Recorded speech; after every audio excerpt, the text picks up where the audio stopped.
नमस्कार दोस्तों, स्वागत है आपका हमारे official YouTube channel GS by Neeraj sir में। कैसे हैं आप सब?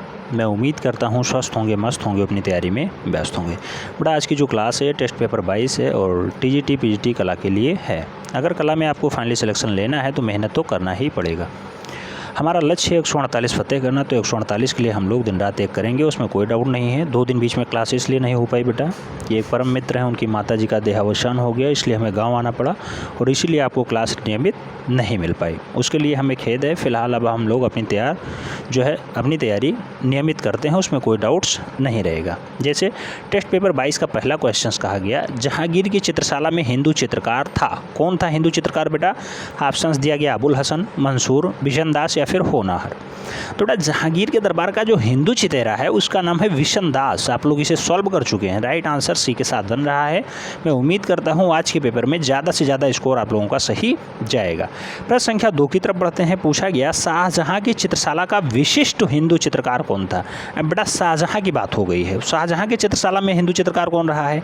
ऑप्शन से होनहार, फर्रुखुल्लाह खां, हाजी मदनी या फिर मंसूर। तो 3 नाम तो ऐसे ही कट गए, होनहार ही इसका राइट आंसर बनेगा। तो शाहजहां के दरबार का अच्छा हिंदू चितेरा कौन सा है? होनहार है। राइट आंसर ए के साथ बन रहा है। प्रश्न संख्या 3 की बात करते हैं। पूछा गया तुझक ए जहांगीरी के मुख्य पृष्ठ का चित्रण किसने बनाया है? तुझक ए जहांगीरी के मुख्य पृष्ठ का चित्रण किसने बनाया? ऑप्शन है मंसूर, अबुल हसन, होनहार, बिशनदास। राइट आंसर किसके साथ जाएगा बेटा? तो तुझक ए जहांगीरी का जो मुख्य पृष्ठ है, मेन पृष्ठ है, उसका चित्र मूल रूप से किसने बनाया है? अबुल हसन ने बनाया है। अबुल हसन किसका बहुत अच्छा चितेरा था? तो मूल रूप से जहांगीर के काल का अच्छा चितेरा माना जाता है और जहांगीर इससे बहुत ज़्यादा प्रेम करता था, इसीलिए ये जो है बहुत ज़्यादा प्रमोट भी इसे करता था। राइट आंसर बी के साथ बन रहा है। प्रश्न संख्या 4 की तरफ बढ़ते हैं। पूछ लिया गया जहांगीर का मकबरा कहाँ स्थित है, यानी जहांगीर की जो मृत्यु हुई कब्र कहाँ स्थित है? ऑप्शन हैं लाहौर, शाहदरा, आजमेर और दिल्ली। राइट आंसर किसके साथ जाएगा बेटा? तो जहांगीर का जो मकबरा है वो मूल रूप से शाहदरा में स्थित है। राइट आंसर शाहदरा जाएगा। शाहदरा राइट आंसर बन रहा है। B is the right answer. Next प्रश्न संख्या 5 की तरफ बढ़ते हैं। 5 में पूछ लिया गया मुखाकृति चित्रण किस मुगल शासक के समय में प्रारंभ होता है? तो मुखाकृतियों का चित्रण मूल रूप से किस मुगल शासक के समय प्रारंभ हुआ बेटा? जहांगीर, अकबर, बाबर, औरंगजेब। राइट आंसर किसके साथ जाएगा? तो अकबर के साथ जाएगा। Akbar is the right answer, यानी C is the right answer. Akbar is the right answer. Next प्रश्न संख्या 6 की बात करते हैं। पूछ लिया गया मीनाकारी के लिए प्रसिद्ध है। मीनाकारी के लिए कौन फेमस है बेटा? जयपुर, पटना, जोधपुर या दिल्ली? राइट आंसर किसके साथ जाएगा? तो मीनाकारी के लिए जो मुख्य रूप से फेमस है वो जयपुर अपना फेमस है। राइट आंसर ए के साथ बन रहा है। Jaipur is the right answer. प्रश्न संख्या 7 की तरफ बढ़ते हैं। 7 में पूछ लिया गया है राग दीपक चित्र किस शैली का है? राग दीपक चित्र किस शैली का है? ऑप्शन हैं अलवर शैली, कोटा शैली, किशनगढ़ शैली, बूंदी शैली। तो बेटा राग दीपक के लिए मूल रूप से बूंदी शैली जिम्मेदार है। बूंदी शैली के ज़्यादातर चित्रण राग दीपक पे आधारित रहे हैं। तो राइट आंसर जो है बी के साथ बन रहा है, सॉरी डी के साथ बन रहा है। बूंदी शैली इज द राइट आंसर।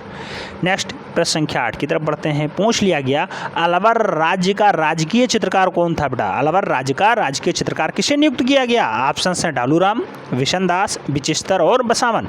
तो अलवर राज्य का जो राजकीय चित्रकार माना जाता है वो डालूराम माना जाता है। क्वेश्चन इंपॉर्टेंट है बेटा, ट्रिपल स्टार लगाइएगा इसके ऊपर, पक्का छपेगा क्वेश्चन।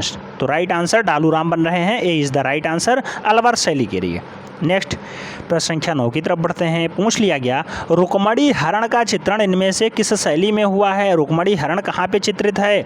बूंदी, किशनगढ़, कोटा, बीकानेर। तो रुक्मणी हरण के लिए जो जिम्मेदार शैली है बेटा उसे हम लोग किशनगढ़ शैली के नाम से जानते हैं। सी राइट आंसर बन रहा है। प्रश्न संख्या 10 की बात करते हैं। पूछ लिया गया मीराबाई का मंदिर कहाँ स्थित है? मीराबाई का मंदिर कहाँ स्थित है? ऑप्शन हैं बनारस, चित्तौड़गढ़, दिल्ली या फिर लखनऊ। तो मीराबाई का जो मंदिर स्थित है बेटा उसे हम लोग चित्तौड़गढ़ के नाम से जानते हैं। चित्तौड़गढ़ शहर में मीराबाई का मंदिर स्थित है। राइट आंसर बी के साथ बन रहा है। B is the right answer. Next प्रश्न संख्या 11 की बात करते हैं। पूछ लिया गया मेवाड़ में सन 1630 ईस्वी में रसिक प्रिया को चित्रित करने वाला चित्रकार कौन है? रसिक प्रिया को चित्रित करने वाला चित्रकार कौन था? शाहबुद्दीन, मीराबाई, मंसूर या फिर बसावन। तो बेटा रसिक प्रिया को चित्रित करने वाला जो चितेरा था उसे हम लोग शहाबुद्दीन के नाम से जानते हैं। राइट आंसर ए के साथ बन रहा है, A is the right answer. प्रश्न संख्या 12 की बात करते हैं। 12 में कहा गया जैन शैली की खोज किसने की है। बेटा जैन शैली को किसने खोजा है। ऑप्शन हैं भद्रबाहु, हेमचंद्राचार्य, डॉक्टर आनंद कुमार स्वामी या फिर सिद्धार्थ। तो बेटा जैन शैली को खोजने का जो श्रेय रहा है वो डॉक्टर आनंद कुमार स्वामी को रहा है। इन्होंने ही जैन शैली को खोजा है। तो राइट आंसर बी के साथ बन रहा है, B is the right answer. Doctor Anand Kumar Swami is the right answer. Next प्रश्न संख्या 13 की बात करते हैं। पूछ लिया गया जैन धर्म के संस्थापक और पहले तीर्थंकर कौन हैं। जैन धर्म के संस्थापक कौन हैं और पहले तीर्थंकर कौन हैं। महावीर स्वामी हैं, आदिनाथ हैं, अजितनाथ हैं या फिर ऋषभदेव हैं। तो राइट आंसर किसके साथ जाएगा बेटा। तो जैन धर्म को ऋषभदेव ने जो है इस्टेब्लिश किया है। राइट आंसर सी के साथ जा रहा है, Rishabhdev is the right answer. प्रश्न संख्या 14 की तरफ बढ़ते हैं। 14 में पूछ लिया गया जैन धर्म के 23वें तीर्थंकर कौन थे। 23वें क्रम के तीर्थंकर कौन हैं। ऑप्शन हैं पार्श्वनाथ, शंभवनाथ, नेमिनाथ या फिर महावीर स्वामी। तो जैन धर्म के 23वें तीर्थंकर के रूप में जो है फेमस हैं उनका नाम है पार्श्वनाथ। जैन धर्म से क्वेश्चंस खूब बनता है बेटा। तो बौद्ध धर्म और जैन धर्म आपको हिस्ट्री में पढ़ना ही है, उसमें कोई डाउट नहीं होना चाहिए।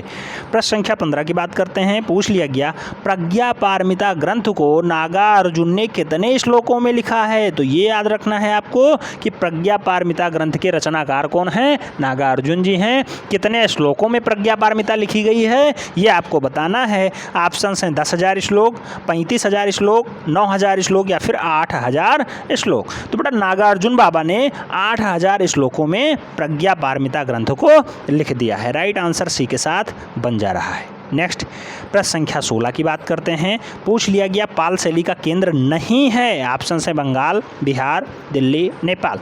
तो पाल शैली का मुख्य केंद्र कौन सा नहीं है बेटा। तो दिल्ली नहीं है। राइट आंसर जो है डी के साथ बन रहा है, D is the right answer.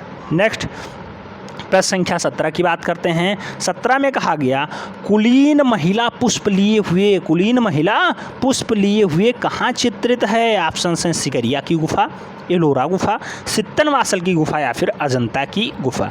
तो कुलीन महिला पुष्प लिए हुए मूल रूप से जो चित्रित है वो सिगरिया की गुफा में चित्रित है। और सिगरिया की गुफा कहाँ पाई जाती है बेटा। तो अपने पड़ोसी देश श्रीलंका में पाई जाती है। आजकल बहुत ज़्यादा बदहाली की कगार पे है श्रीलंका, आप जानते होंगे। भारत सरकार बहुत ज़्यादा मदद कर चुकी है, फिर भी जो है इसकी जीडीपी और मूल रूप से यहाँ पे भुखमरी का शिकार अभी भी रुक नहीं रहा है। आप जानते होंगे सरकार निकम्मी निकल गई, भ्रष्ट निकल गई। सरकार वहाँ छोड़ करके भाग चुकी है, राष्ट्रपति भाग चुके हैं। अब वहाँ पे जो है घोल मेल की सरकार बनेगी, पक्ष विपक्ष सब एक होकर सरकार बनाएंगे। ऐसा भी कारनामा देखने को मिलेगा आपको भविष्य में।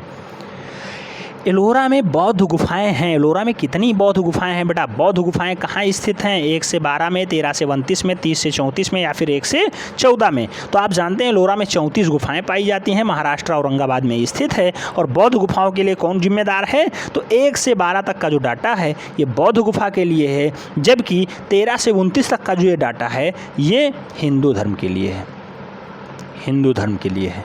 बाकी 30 से 34 वाला जो डाटा है ये जो है जैन धर्म के लिए है, जैन धर्म, जैन धर्म।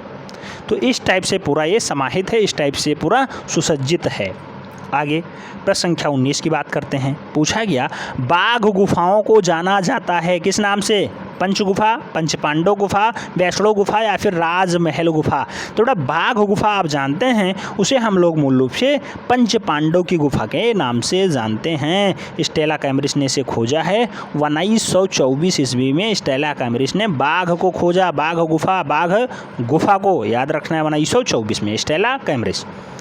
नेक्स्ट प्रश्न संख्या 20 की तरफ बढ़ते हैं। 20 में पूछ लिया गया प्राणों की भिक्षा अजंता की किस गुफा में है। प्राणों की भिक्षा मांगता हुआ दर्शाया गया चित्र अजंता की किस गुफा में चित्रित है। ऑप्शन हैं गुफा संख्या 16, गुफा संख्या 10, गुफा संख्या 17 या फिर गुफा संख्या 2। तो प्राणों की भिक्षा लिया हुआ दृश्य जो है मूल रूप से गुफा संख्या 2 में चित्रित है। राइट आंसर डी के साथ बन रहा है, गुफा संख्या 2 इज द राइट आंसर, यानी D is the right answer. कुल मिलाकर के टेस्ट पेपर 22 में आपके कितने क्वेश्चंस सही गए हैं आपको कमेंट के माध्यम से ज़रूर छापना है। मैं उम्मीद करता हूँ यहाँ से भी आपको कुछ ना कुछ सीखने को मिला होगा। मिलते हैं नेक्स्ट वीडियो में, तब तक के लिए जय हिंद।